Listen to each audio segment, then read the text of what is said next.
கல்வி கடவுள் கொடுத்த வாய்ப்பு. கவனமாக கற்றுக்கொள். படிப்பு ஒன்றில்தான் காகித புத்தகங்கள் கடவுளாகத் தெரியும். காலமும் கடந்து போகும், கஷ்டங்கள் தான் கரைந்து போகும். இஷ்டப்பட்டு படி. இரவு பகல் இயற்கையின் நீதி. அறியாமை நீங்கிவிடும், அவமானங்கள் ஓடிவிடும். தைரியங்கள் தான் கூடும். இன்பமும் துன்பமும் இதயத்தில் பாதி.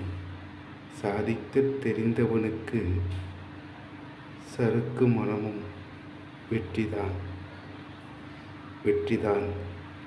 முடியும் என்பதால் மூச்சு வெளிவருகின்றது. கவனமுடன் நீ படி. கண்ணீர் தான் குறையும், காலமும் உனக்கு கைகூடும். வெற்றி உனக்கே. படி.